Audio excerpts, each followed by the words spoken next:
নমস্কার বন্ধুরা, এডুকেশন স্টাডিতে আপনাদেরকে স্বাগত জানাচ্ছি।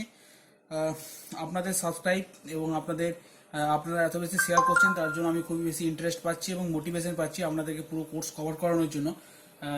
ইংরেজি অঙ্কের আমি কোর্স মোটামুটি একের পরে কনসেপ্ট দিয়ে যাচ্ছি আপনাদেরকে, যেগুলো আপনাদের প্রাইমারি টেটে এবং বিভিন্ন কম্পিটিটিভ পরীক্ষায় অনেক হেল্পফুল হবে। তো এবার আমি ইংরেজির স্টার্ট আমি অলরেডি করেছি ইংরেজি। তো আজকে আমি ইংরেজি একটা নতুন টপিক নেবো। টপিকটা যদিও ভাস্ট, একটা লেকচারে কমপ্লিট হবে না, 4-5-6টা লেকচার লাগবে। তো আমি যেটা স্টার্ট করতে চাইলাম সেটা হচ্ছে অ্যাপ্রোপ্রিয়েট প্রিপোজিশন। অ্যাপ্রোপ্রিয়েট প্রিপোজিশন যে কোনো কম্পিটিটিভ পরীক্ষার জন্য খুব ইম্পর্ট্যান্ট। তো আপনাদেরকে জানতেই হবে। তো তার মধ্যে যেগুলো মোস্ট ইম্পর্ট্যান্ট আমি সেগুলোকে নিয়ে ডিসকাশন করব, তার বেশি করার দরকার নেই, যতগুলো দরকার ততগুলো করব। তো আজকে যেটা টপিক হচ্ছে সেটা হচ্ছে প্রিপোজিশন। প্রিপোজিশন, দেখুন প্রিপোজিশন একটা ইম্পর্টেন্ট জিনিস, খুবই ইম্পর্টেন্ট জিনিস। যে প্রিপোজিশন যদি ঠিকঠাক না বসানো হয় তাহলে বাক্যের মিনিংটাই চেঞ্জ হয়ে যায়। তাই প্রিপোজিশন খুবই ইম্পর্টেন্ট একটা পার্ট, এবং ম্যাক্সিমাম কম্পিটিটিভ পরীক্ষাতে প্রিপোজিশন সম্পর্কে জিজ্ঞাসা করেই থাকে, আপনারা জানেন অবশ্যই। এটা এক প্রকারের পার্টস অফ স্পিচের একটা অংশ প্রিপোজিশন। তো আমরা দেখব, মোটামুটি দেখার চেষ্টা করব, একটা লিস্ট আউট করব যে কোন কোন প্রিপোজিশনগুলো খুবই ইম্পর্টেন্ট। ঠিক আছে? তো যেমন ধরুন, আমি যদি লিখি you should abide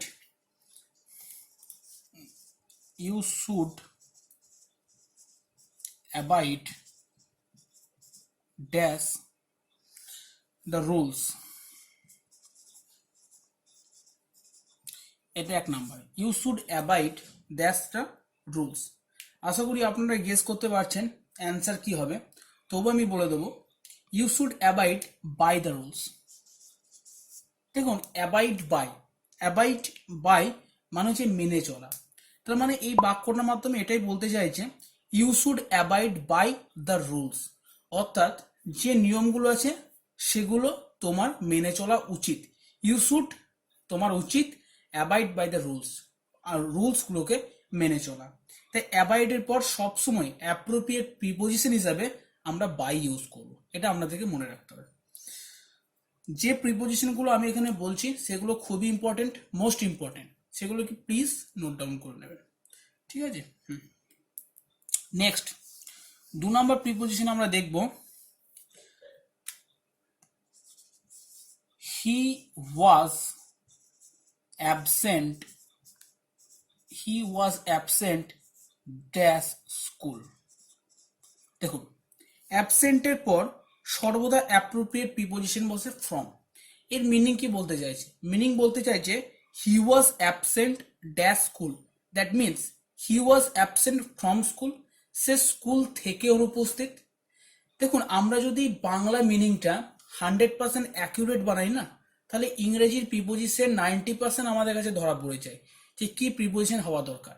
he was absent, সে অনুপস্থিত, কোথা থেকে? ফ্রম স্কুল, স্কুল থেকে। সেই জন্য he was absent from school, সে স্কুল থেকে অ্যাবসেন্ট। এটা তো হতে পারে না সে স্কুলে অ্যাবসেন্ট, এটা আমরা বলে থাকি সে আজ স্কুলে অ্যাবসেন্ট আছে, কিন্তু এটা 100% অ্যাকুরেট নয়। আমরা যদি বেঙ্গলি মিনিংটাকে 100% অ্যাকুরেট বানাই, অর্থাৎ he was absent from school, সে স্কুল থেকে অনুপস্থিত, তাহলে আমাদের কাছে অ্যাপ্রোপ্রিয়েট প্রিপোজিশনের মিনিংটা ধরা পড়ে যায়। তাই he was absent from school. Next 3 number, he was absorbed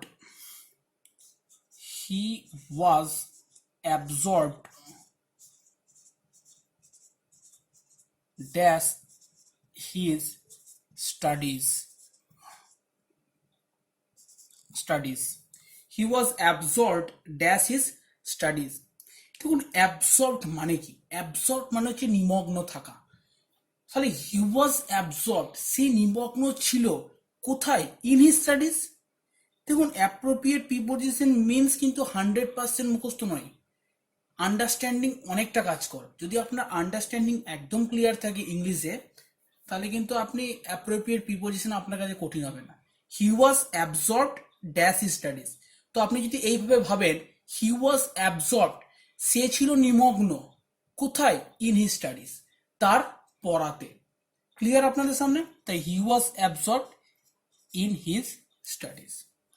Next, 4 number,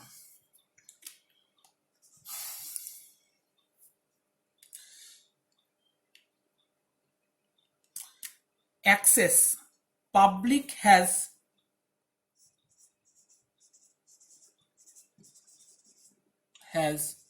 no access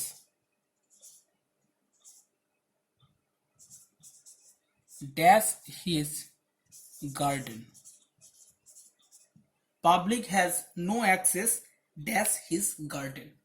দেখুন এই মিনিংটা কি? এই মিনিং হচ্ছে public has no access. Access mean হচ্ছে একটা অধিকার বা প্রবেশাধিকার, ঠিক আছে? তো পাবলিক হ্যাজ নো অ্যাক্সেস, পাবলিকদের কোনো অধিকার নেই কোথায়? টু হিজ গার্ডেন, তার বাগানে প্রবেশ করাতে। অ্যাকচুয়ালি অ্যাক্সেস মানে প্রবেশাধিকার। তাহলে পাবলিক হ্যাজ নো অ্যাক্সেস, পাবলিকের কোনো প্রবেশাধিকার নেই টু হিজ গার্ডেন। কোথা মানে অ্যাকচুয়ালি দেখুন, টু হিজ গার্ডেন, তার গার্ডেন নেই। পাবলিক কোথায় যাবে? তার গার্ডেন এ। তো পাবলিক হ্যাজ নো অ্যাক্সেস, পাবলিকদের অর্থাৎ জনগণের কোনো প্রবেশাধিকার নেই কোথায়? টু মানে অ্যাকচুয়ালি আমরা বাংলাতে যদি এরকম মিনিং করি যে জনগণের কোনো প্রবেশাধিকার নেই তার বাগানে ঢোকার। Clear? The public has no access to his garden. Public has no access to his garden.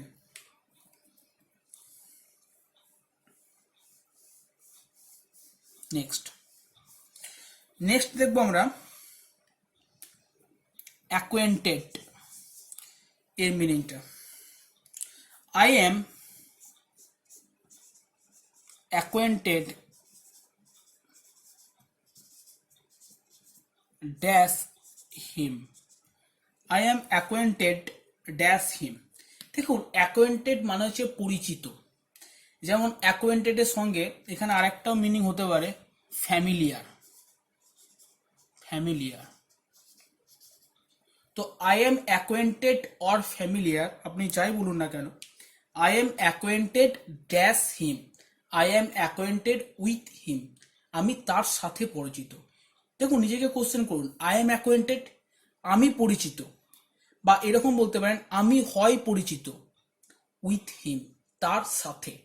আপনি এখানেই মিনিং পেয়ে যাবেন, আই এম অ্যাকোয়েন্টেড, আমি হয় পরিচিত, তার সাথে। I am acquainted or familiar with him, তার সাথে, with him. Clear? Next,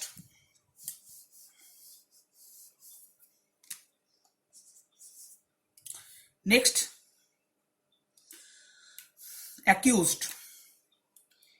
He is accused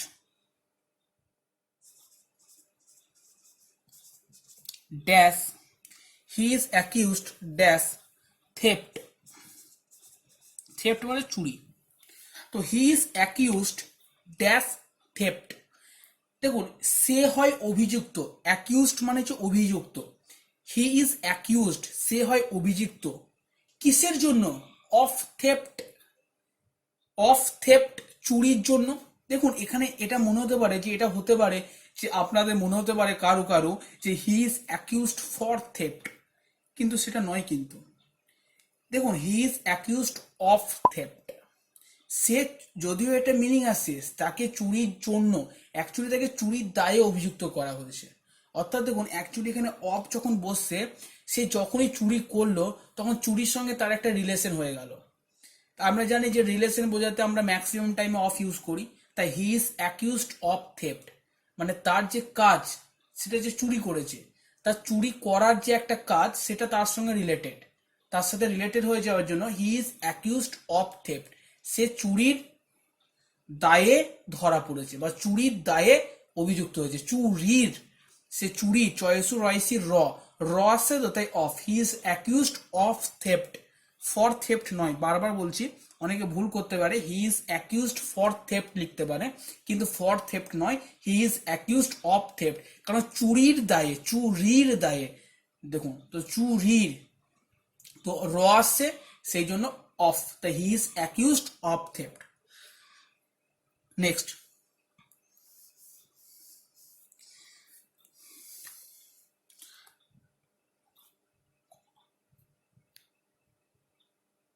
সাত, I am accustomed dash such a life. I am accustomed dash such a life. দেখুন accustomed means হচ্ছে অভ্যস্ত, তো I am accustomed আমি অভ্যস্ত কিসে, টু such a life এই ধরনের জীবনের জন্য। তা I am accustomed আমি অভ্যস্ত কিসে, অভ্যস্ত আমি টু such a life মানে এই ধরনের জীবনে। I am accustomed to such a life আমি অভ্যস্ত এই ধরনের জীবনের জন্য। 8 নম্বর, he is addicted dash wine. he is addicted dash wine। দেখুন addicted মানে হচ্ছে আসক্ত হওয়া, সে আসক্ত হয়েছে কিসে, না ওয়াইনে।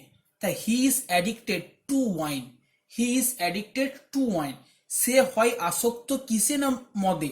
তাই he is addicted to wine, he is addicted to wine।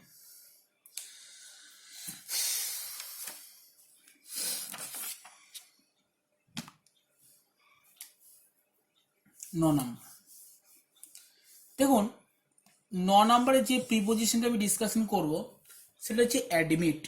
Admit একটু কনফিউজিং প্রিপোজিশন।